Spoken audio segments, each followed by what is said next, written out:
Matt Lenihan, Boxing Social in association with Empire Fights. So we've been joined by Dev Sahni once again. Dev, this card delivered, terrific from top to bottom, but let's start at the main event. Nathan Heaney pulls off what in many people's eyes is a huge upset against Denzel Bentley.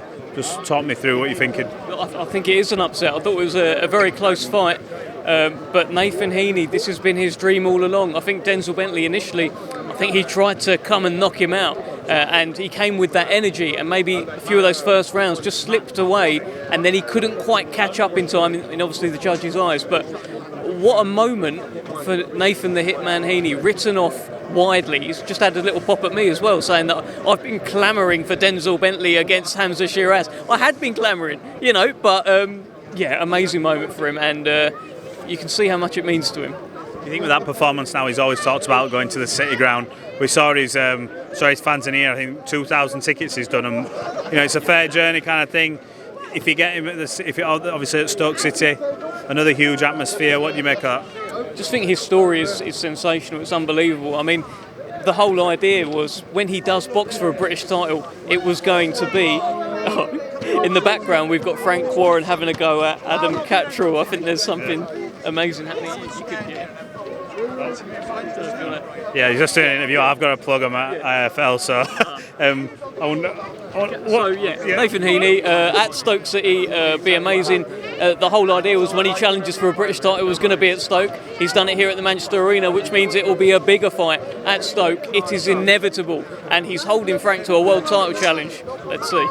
Nick Ball obviously did the business tonight against a former world champion.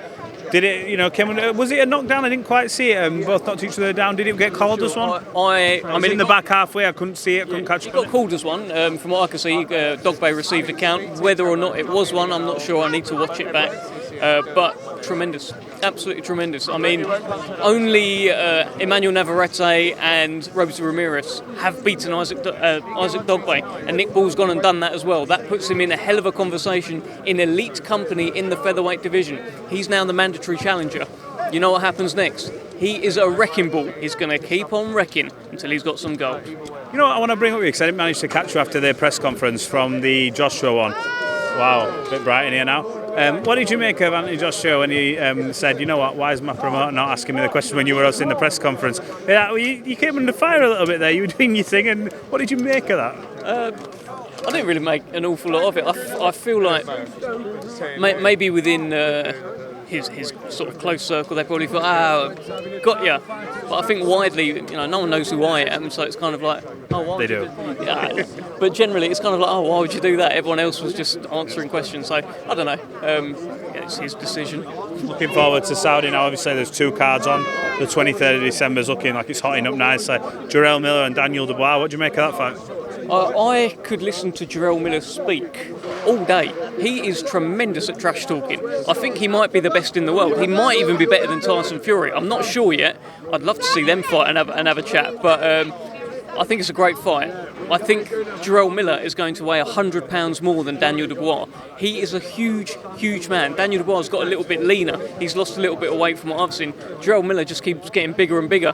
I think he's probably walking about 250, 260 pounds. No, 350 pounds right now. It's unbelievable. So, looking forward to that fight. It's a case of, can Daniel Dubois shut Jarrell Miller up? That is the question. We'll find out the answer. Joseph Parker, Deontay Wilder as well. Joseph Parker against Simon King was devastating. A terrific knockout. He sort of seems to find his form under Andy Lee. He was ill, I think. He said he wasn't feeling great before the Joyce fight, but I'm not taking it away from Joyce. He was fantastic. But he's come back with two knockouts in a row now. Do you give him a chance against Deontay? You give him a chance because the camp behind him is the same camp that has inflicted a loss on Deontay Wilder. 2 losses on Deontay Wilder. It's the same kind of setup. He'll be training up in Morecambe with Tyson Fury. People will be knocking about. Andy Lee will be there, all those guys. So that's why you give him quite a chance. And also, he's very good. He's a former world champion himself. He's one of the best heavyweights in the world. It will be Deontay Wilder's best win if he does win this fight, in many people's eyes. Him or Ortiz, but it's about there or thereabouts. Well, Dev, it's been a terrific night of boxing from top to bottom. We've seen some shocks, a lot of 50-50 fights. Roll on the next couple of fight weeks. Thanks for your time, bud. Keep it coming. Let's keep it coming. Thanks, mate.